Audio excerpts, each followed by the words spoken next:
Here we are, just about to enter Sungei Buloh Wetland Reserve. We're headed towards one of the main heights where we can see, hopefully, some migratory birds. There it is up ahead.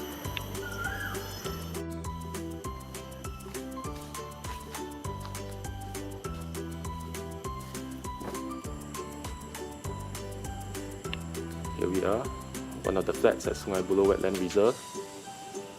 We're looking out from the main height. Unfortunately, not many birds here today. We just have to be patient and wait for some.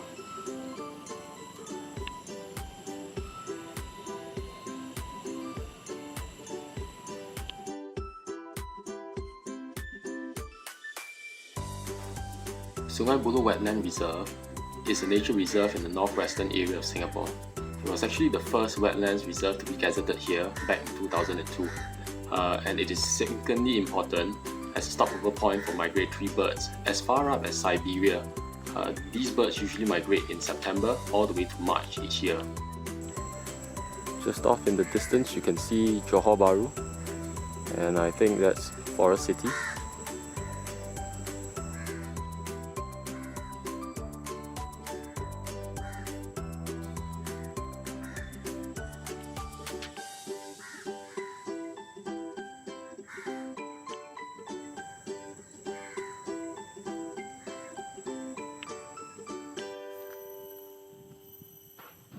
The heights here ensure that bird watchers will not cause undue alarm to migratory and grazing birds. Well, on a good day, this place will be flooded with legions of bird watchers, but today, well, no luck. Mudflats are areas of land that are flooded at high tide, and they are formed by the buildup of sediment that are carried in by tides and rivers. They are also known as intertidal zones, and they are rich ecosystems that serve as breeding and nesting grounds for numerous native and migratory birds. They also provide a service to mankind by acting as a barrier between the land and the sea, thus helping to prevent coastal erosion.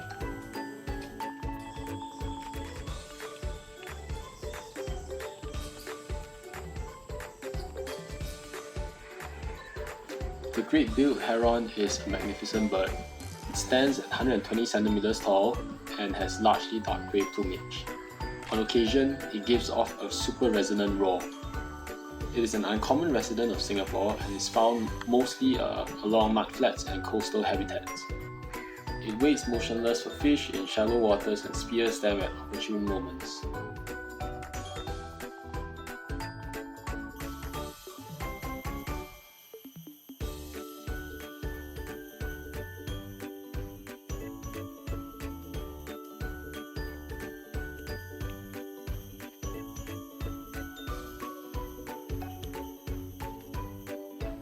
Here we are, climbing the Aerie Tower at Sungei Buloh Wetland Reserve. The Aerie Tower provides visitors with a bird's eye view of the surrounding wetlands. On a good day, there will be thousands of migratory birds on these flats. But we are in the early days of the north-south flyway migration, and we might not be seeing such numbers for a couple more weeks to come. The name for this tower is derived from an Aerie, being a nest that belongs to a bird of prey, usually built high up on trees or on a cliff. For a lot of the Rings fans out there, I imagine why here the Wind Lord had an unrivaled amazing Aerie up in the misty mountains.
Just around this corner is where I encountered Sungei Buloh's very own resident estuarine crocodile, but that was from a couple of weeks back. Unfortunately, I didn't quite see any crocodiles today.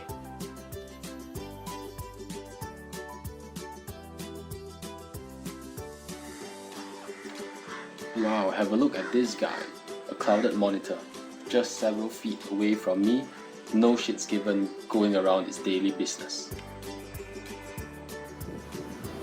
Whoa, flying fish! Get a load of that!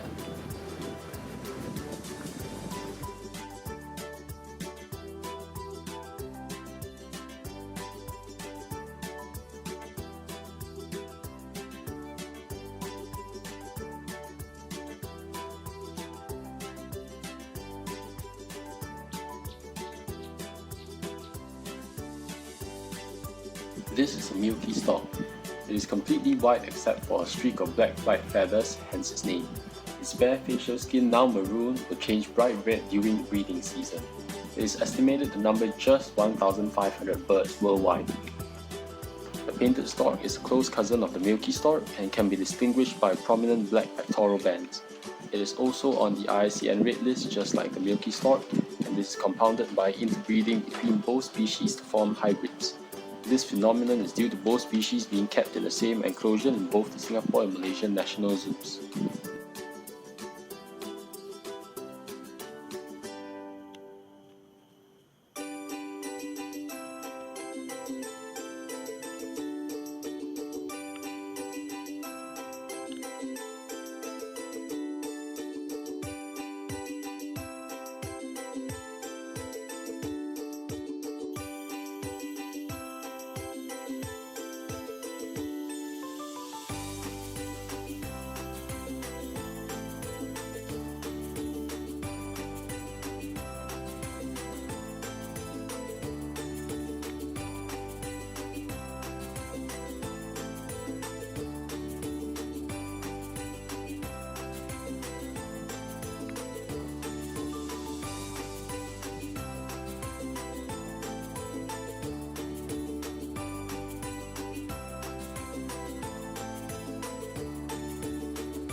Hello there. It has been a really fruitful day at Sungei Buloh Wetland Reserve.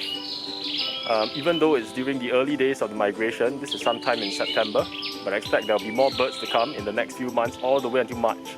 I'll be back here again. Join me the next time round. Bye bye.